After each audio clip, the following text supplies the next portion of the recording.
How are they the same and how are they different compared to patterns 1 and 2? All right, I'm not going to cover all of the possibilities on this.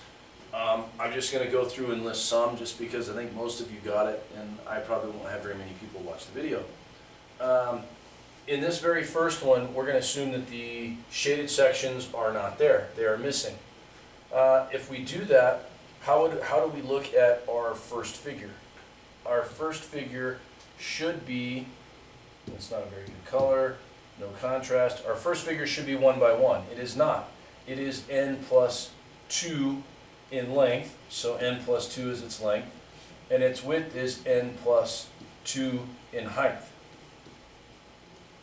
The constant, what is the constant here? That's what the C is. The C is we are constantly removing the two shaded sections, so that's minus 2. So for f of x, you get, or f of n rather, all right, we'll use the same variable, has to be the same variable.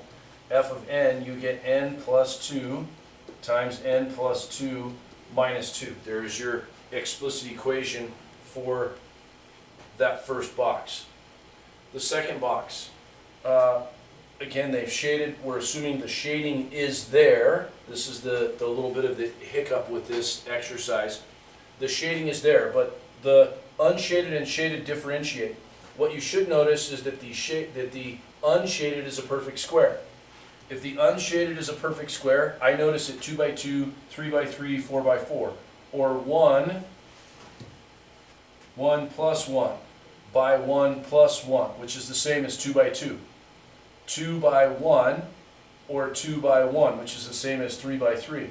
So what that leads to is that leads to n plus 1 for my length. I'm always adding 1. This would be 3 plus 1.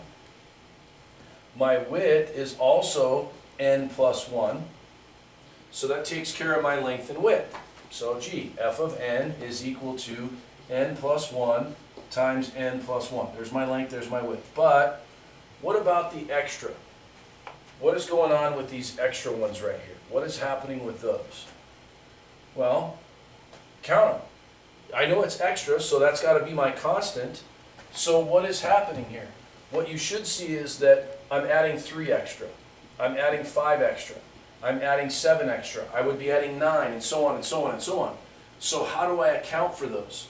Well, I account for those by the figure number, okay?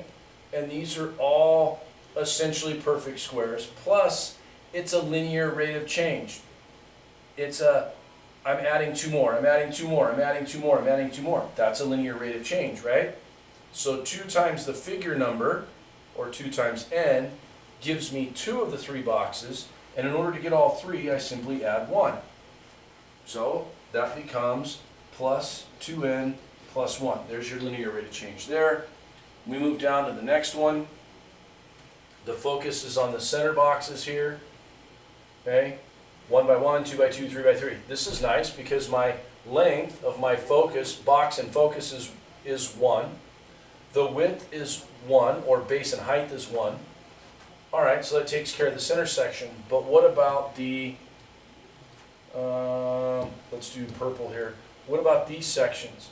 Well, what you should notice is that I have 2 of 3 groups.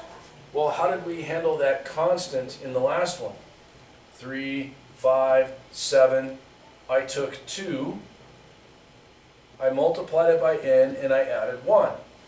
Great, that takes care of half of them though. I have 2 groups. Well, 2 of 2n plus 1.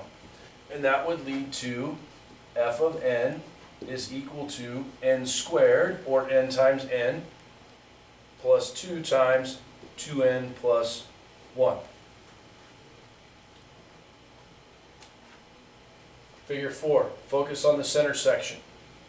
How is it changing? It should be a 1 by 1.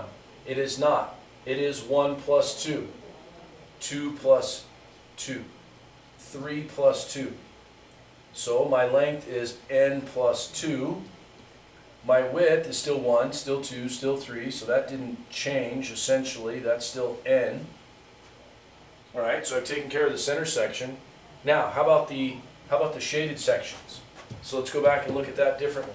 I should have two sets of the same. So how is one of those sets changing? 2, 3, 4.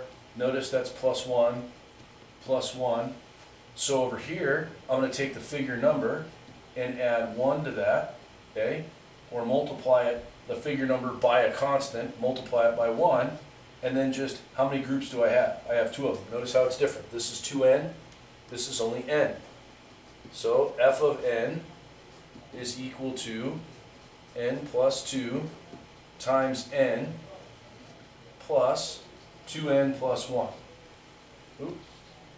Move that out of the way. 2n, got to squeeze the plus 1 in there. All right?